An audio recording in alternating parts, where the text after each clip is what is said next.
Hi guys, in my previous video, I explored the BYD ATTO 3 and that got me thinking that perhaps it might be time for me to sell my 5-year-old Forester and buy a brand new EV instead. So upon researching more about EV ownerships, I realized that Singapore had various incentives to encourage car owners to consider owning an EV instead of a traditional car. These schemes include the EV Early Adoption Incentive, the Enhanced Vehicular Emission Scheme, additional registration fee floor reductions, as well as a revision of the road tax framework for electric cars where road tax for fully electric and petrol electric cars will be reduced by up to 34%. So since I've already test driven the BYD ATTO 3, my wife and I were thinking, hey, why not we just go test the Tesla Model Y and check out what's the difference between owning a Tesla Model Y against owning a BYD ATTO 3.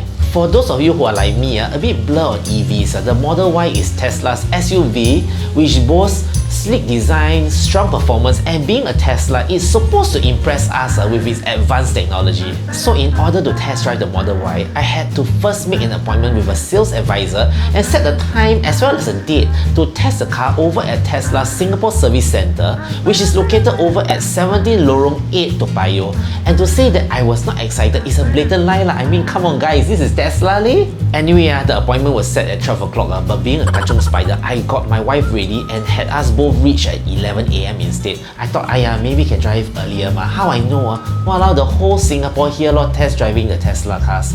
In the end, we just had to entertain ourselves for 1 whole hour. Okay lah, but not too bad. We just explored the Model 3 and the Model Y that were on display. If I were to compare the ATTO 3 with the Model Y, I think both also very nice. I kind of prefer the shape of the ATTO 3 if I'm being honest, because it looks so curvy as compared to the Model Y. But interior wise, the Model Y is so minimalistic. It's kind of like an Apple iPhone. You know, the very clean and simplistic feel.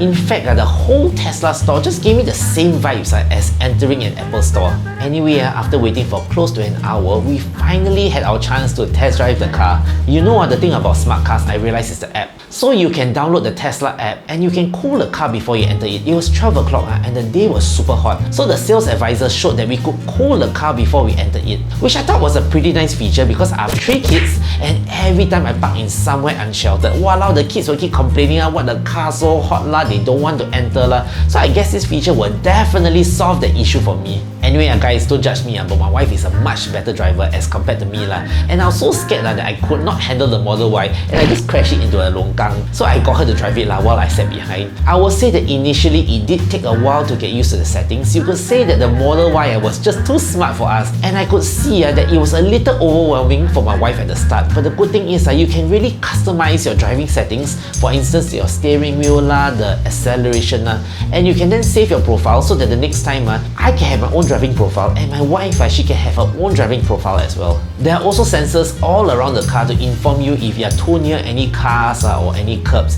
You know, fun fact, when I first got my Forester, I drove my wife to work and walao, because it's the first time I drive an SUV. So while I was coming out of her office car park, I scratched the car, which is damn malu and this scratch was a very big scratch.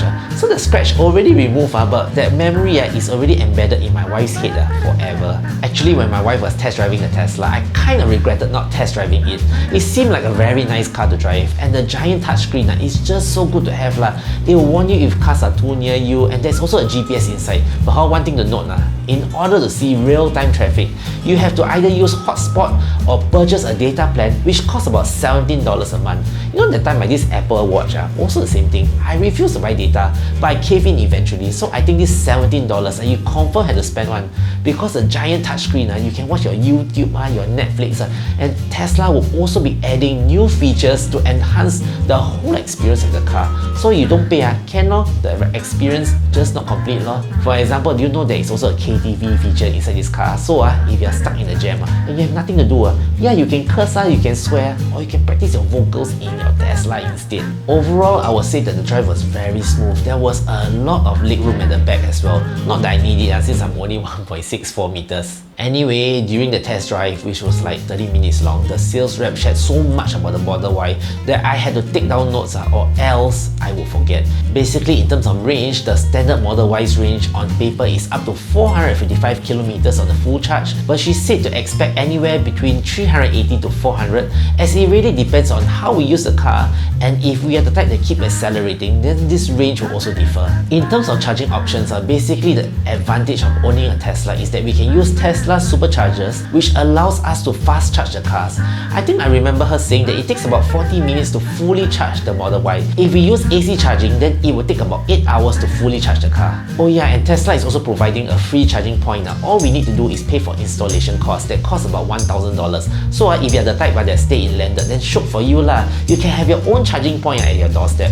Oh, and Tesla has 3 different autopilot programs. The basic one, which is provided free, the enhanced autopilot where you have to top up $5,800, and the full self-drive one where you have to pay $11,000. But sorry, full self-drive is not allowed in Singapore yet.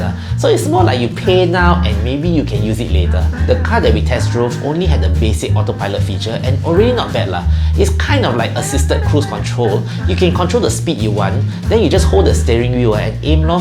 And when you're too near any cars, then the car will just automatically slow down. I found myself really liking this feature, as you know sometimes when you're very tired and you're on the expressway driving, you can just put the car to autopilot and then you just guide the car along. In terms of safety, do you know that the Model Y has 9 built-in cameras and it is designed to be one of the safest cars to drive? Of course, this one is not I say by Tesla sales rep.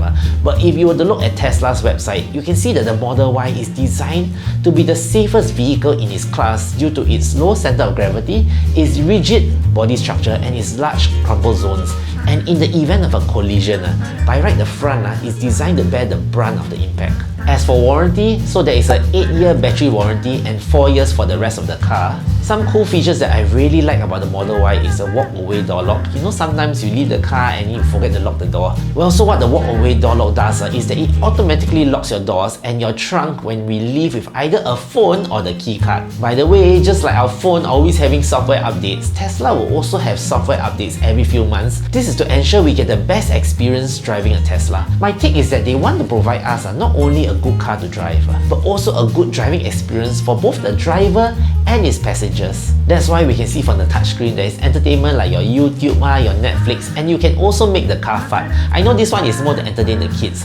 However, do note that we are not able to add apps like our smartphone, so all these apps are brought in by Tesla due to customer feedback. There is also a Zoom app in the touchscreen, so you can do your Zoom calls while you are driving on cruise control. So Zoom was brought in a few months ago due to customer feedback, and Tesla is always checking back with its existing customers to see how they can improve the whole driving experience. You know, my idea now is if I were to strike Toto and get Tesla, I could stay inside the car and charge my car with the supercharger, and then I can kill some time by watching some Netflix or YouTube for 30 to 40 minutes with the aircon fully on, and then I just leave to my next destination fully recharged. And since there is 14 speakers in the car, I can guarantee that the sound system should be better than my house one. But one thing that I felt a little bit uncomfortable is the moonroof. So it's UV tinted and it's supposed to give a panoramic view, but since Singapore is so hot, I just felt like my head perpetually chao ta leh. I thought it was just me, but when I asked my wife, she said she felt the same thing as well. Overall, I did enjoy the whole test drive of the Model Y,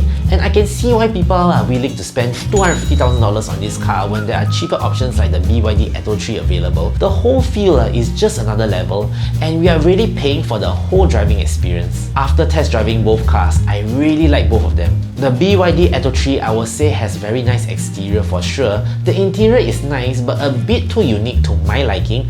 Price point wise, naturally it's more on the cheaper side and it's a more functional car for me, and since my family drives a lot, an EV definitely seems like a very good transition since I can actually save a lot on fuel. The Tesla on the other hand is nice both on the outside and the inside. In terms of driving experience, all I can say is one word, shook. I can see my kids are being so entertained by this car, but you have to pay a premium for all these extra frills. Anyway guys, I'll be test driving more EVs along the way and I'll be sharing them in this channel, so do feel free to subscribe if my content resonates with you guys, and do give this video a like if you have not done so already. Bye bye!